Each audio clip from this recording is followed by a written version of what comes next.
Eu vou refutar a desculpa do livre-arbítrio, que os cristãos usam para a existência do mal no mundo. Eu não estou dizendo que o mal no mundo prova que Deus não existe. Esse conteúdo, entre aspas, é o que um cristão disse para mim uma vez. Quando Adão pecou, ele condenou toda a humanidade a sofrer as consequências do pecado, uma das quais é a doença. Deus, aquele que sujeitou a criação à frustração após a queda, tem um plano para, eventualmente, liberar a criação de sua escravidão do pecado, assim como ele nos liberta daquela escravidão através de Cristo. Até aquele dia, Deus usa a doença e outros males para realizar o seu propósito soberano, para glorificar a si mesmo e para exaltar o seu santo nome.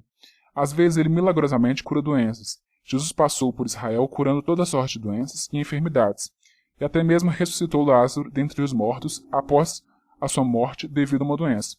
Em outras vezes, Deus usa a doença como um método de disciplina ou como um julgamento contra o pecado. O rei Uzias, no Antigo Testamento, foi atingido pela lepra. Nabucodonosor foi levado à loucura por Deus até que veio compreender que o Altíssimo governa sobre os assuntos dos homens.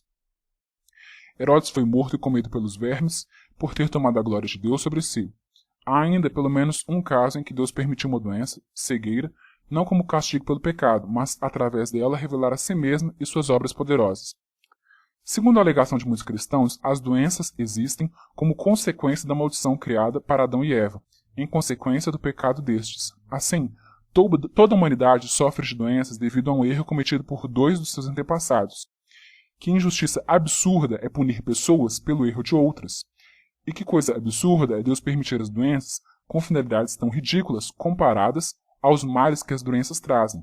Deus quer glorificar o seu nome com as doenças? Existe coisa mais doentia? Um ser deixa bilhões de pessoas agonizando nas piores doenças possíveis porque quer ser aclamado, quer que todos o aplaudam.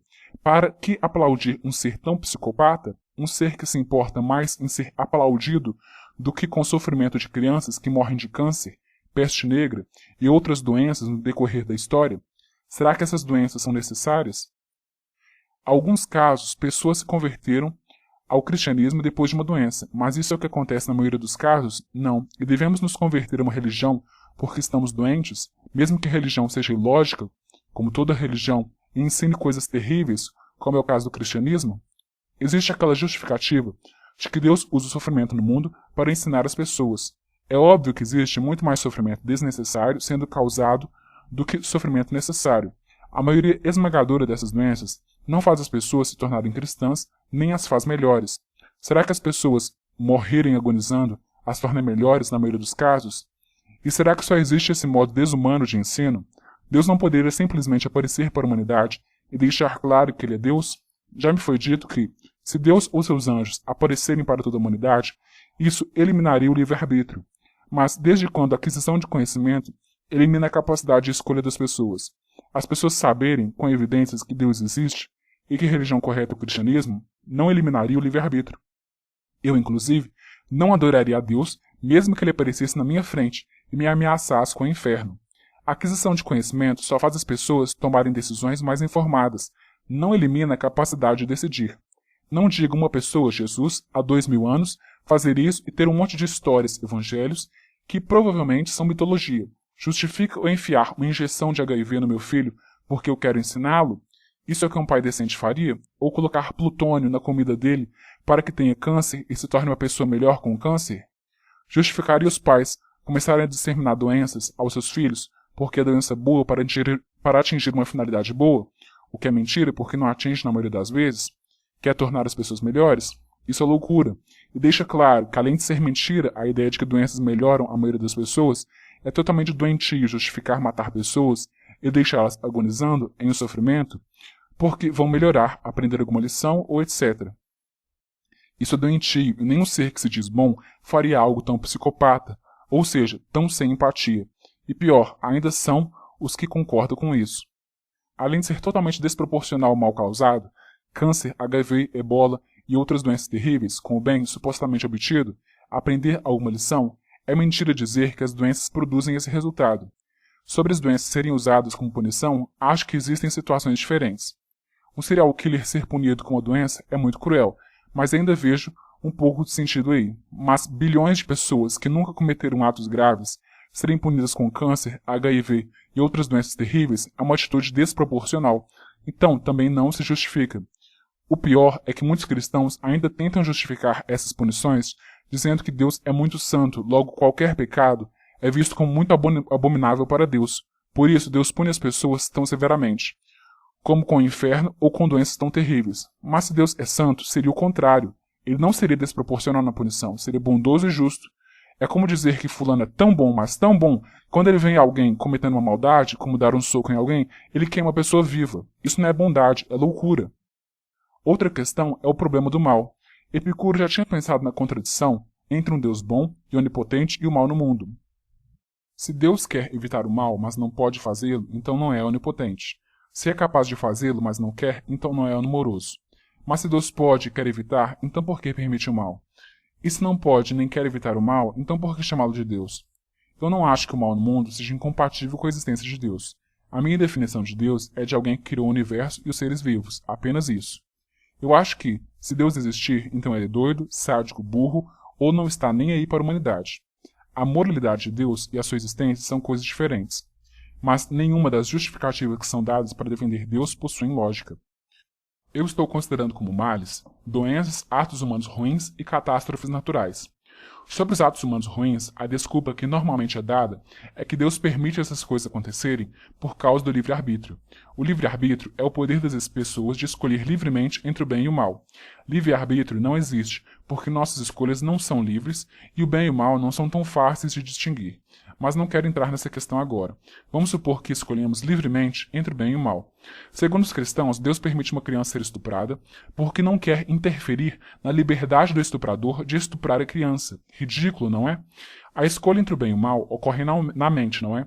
Então, quando o estuprador decidiu estuprar a criança, ele já escolheu o mal. Deus impedir que execute aquilo que a pessoa já escolheu não interfere no livre-arbítrio, que já foi usado. Deus estará interferindo na liberdade do estuprador de estuprar, de executar a ação que ele já tinha escolhido, não de escolher. E a vítima, ela quer ser estuprada? Não, do contrário, não seria estupro. Então a vítima escolheu não ser estuprada e quer executar a ação de impedir que esse ato ocorra. Então há um conflito de liberdades. A liberdade do estuprador de executar a ação, estuprar, e a liberdade da vítima de executar a ação de impedir que o estupro ocorra. Então, mesmo que Deus não interfira, uma pessoa, a vítima, já está tendo a liberdade violada. A omissão de Deus apenas privilegia a liberdade do estuprador em detrimento da liberdade da vítima. É como um pai que vê um filho seu matando outro e não faz nada, porque não quer interferir na liberdade do assassino. A liberdade de matar merece privilégio em face da vida da vítima? É uma lógica distorcida para tentar justificar a omissão de Deus. Depois eles falam do céu e do inferno. O estuprador ir para o inferno vai fazer o estupro desaparecer? E pior, ainda há a possibilidade do estuprador não pagar pelo estupro. Se ele se converter ao cristianismo, ele é perdoado e vai para o céu. Detalhe, quem perdoa não é a vítima, é outra pessoa. Imagine que alguém é estuprado e o juiz perdoa o estuprador, apesar de a vítima querer que ele pague pelo que fez. Não é bizarro? Digo para uma pessoa estuprada para ficar tranquila, pois ela irá para o céu. Ridículo. Melhor evitar o estupro do que permiti-lo e tentar apagar o erro de se omitir com presentes. E as catástrofes naturais? Qual é a justificativa divina para elas? Punir a humanidade? O que bilhões de pessoas fizeram para merecer a morte? Sei que muitas delas fizeram coisas terríveis. Pode até ser que mereçam a morte. Não sei se a pena de morte é algo justificável, mas com certeza a maioria dessas pessoas não fez nada para merecer a morte. Pessoas que cometem pequenos erros durante a vida merecem ser punidas com a morte? Isso é desproporcional. Se Deus criou o mundo, ele é responsável pelos erros de sua criação, ou seja, dos terremotos, doenças e tudo mais.